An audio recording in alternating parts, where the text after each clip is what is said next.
So it's been a bit of a running gag this last week that every time I talk about some upcoming movie news, usually some sort of animated trailer, by the time I've just about finished rendering it and started uploading it onto YouTube, another trailer drops. It's happened several times all last week, and somehow still happened yesterday on a Monday, 1 week after there was like 7 different trailers to talk about. But this time I decided to finally give myself a hint of a break and delay it by 1 day, as it was the Disney Lilo and Stitch live action teaser trailer, which at least is a little bit more than just a logo like most teasers. No, this is a single shot. It's the actual visuals of live-action Stitch destroying a sandcastle town. Much like he destroys a toy town in the original animation, there is so little to go off of, based on just the footage at least, that I don't really think it was worth jumping on immediately, like maybe I would have usually done. That being said, with a little bit of time and me allowing to put in a little bit of research, let's dive into some of the more production details behind Lilo and Stitch and the next installment of Disney's live-action franchise. Honestly, at this point,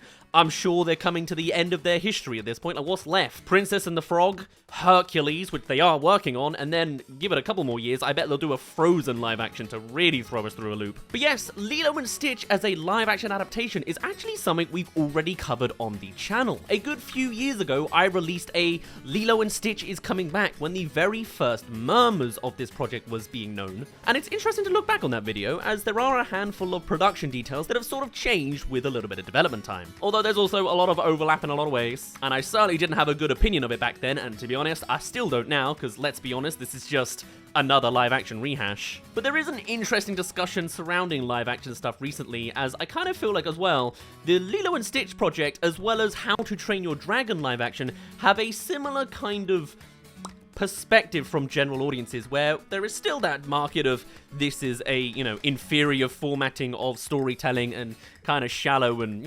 regurgitating stuff you've already done. But at the same time, both this project and How to Train Your Dragon have one key difference that helps at least a little bit of the public opinion towards these projects, and that's the fact that they have their original creators from their animated sources coming back for these live-action adaptations, making them seem like both CEO soulless rehashes as well as directorial artistic passion projects. It's an odd one. Plus, it helps the fact that these two projects do visually look pretty good. But yes, the original source material guy for the Lilo and Stitch cartoon is indeed back in the form of Chris Sanders, who was the voice of Stitch, what do you know, as well as the director back then. And he's returning to do his role. And actually, this teaser shows the very first example of, I think, a new line from Stitch. Or at least the laugh goes in a slightly different direction. Now, going a little bit back in time to the details we had during that prior video, while Chris Sanders is of course on board this time, they did actually vocalize that perhaps they weren't necessarily 100% compliant with the idea of this live-action remake,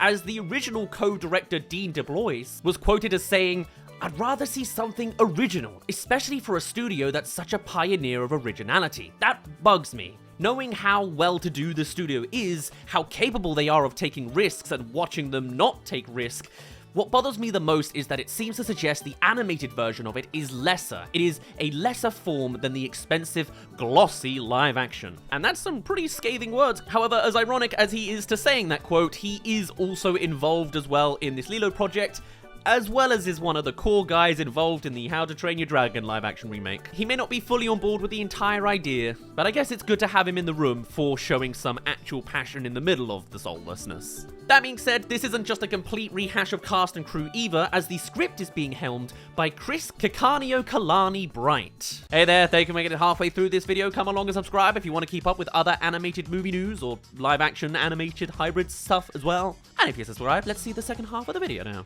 And on top of that, there's all sorts of voice casts being incorporated in to replace certain roles, such as Maya Kealoha, Zach Galifianakis, Billy Magnuson, Sydney Agudon, and Courtney B. Vance. Obviously, you can see some of the celebrity picks going on in there, and to be fair, it makes sense. Plus, considering this isn't entirely voice actor work, it makes sense if visually you've got some people that fit the bill as well. Plus, there's also the fact that the original voice actor to Jumba, for example, also passed away in recent years, so makes sense for a new actor to take their role. Now, while Dean and Chris were involved as co-directors for the original, there's a new director this time around, with another Dean, oddly enough, Dean Fleischer Camp. recently known for Marcel the Shell with Shoes. Now, as for the other differences between the original and this newer version, obviously it's not going to be clear so early doors, or early doors from years ago that we had, with the initial synopsis being the kind of standard you'd accept, all being about chronicling the bond formed between a lonely human girl named Lilo and a dog-like alien named Stitch, who is engineered to be a force of destruction. And I am actually personally a big fan of the sequel movie and the TV show, so it'd be nice to see some references or I don't know, a franchise going into that in future, somewhat.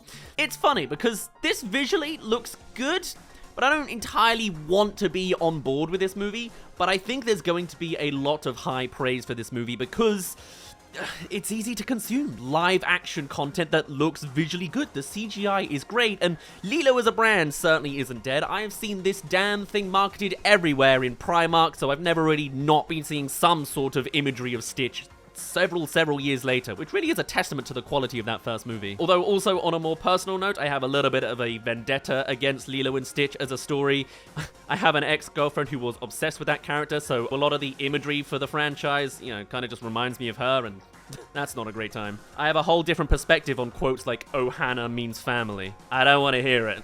But even still, with this and How to Train Your Dragon having so many more alignments of at least keeping the core original crew creatives involved might help to make this movie the best version it can be, even if it is a corporate mandate just to make some easy profits on the side. And with Chris Sanders, there's a handful more quotes about his sort of take on this kind of thing, as when he originally teased the return of his Stitch character, he said that the script is really cool. So it's not exactly a copy and paste either, but they also go on to say, I continue to do his voice for different things. Every once in a while, I'll go into a booth and do some recordings. It's always nice to hear about how he's still out there and people still know who he is. Overall though, this is very much a by the numbers reveal. There's nothing to really see here other than the fact that it's a story beat taking place in a slightly different location. I think unfortunately it's going to be a easy, family-friendly, satisfying success story. And of course the actual writing around a character like Stitch is endlessly fun. I love how they advertised him initially by breaking into other Disney movie beats. Whether or not they do that again is honestly whether it's going to be a missed opportunity or not. But overall,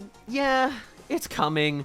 I'm naturally quite reluctant towards it since it is just another Disney live-action remake, but at the very least in my mind, it's at least bumped up a little bit in conjunction with How to Train Your Dragon, just because it could be the best version it could be and isn't so soullessly slapped together that there's nobody from the core team involved. I'll be curious to see how it turns out come, what, May time I think it is this time? Memorial Day. Every time I think of Memorial Day, I of course think of Stitch. Either way, that's at least the most we can extract so far out of like a 30-second clip, if that. So on that note, I'll end it off there. My name's been Daz. Thank you very much for reaching the end of this video. Do tell me your thoughts on the Lilo and Stitch live action. Like, are you on board with it? Do you feel the same way about How to Train Your Dragon, or do you hate them both? Let me know your thoughts. I'd love to get a vibe check, but otherwise, I'll see you in a little bit.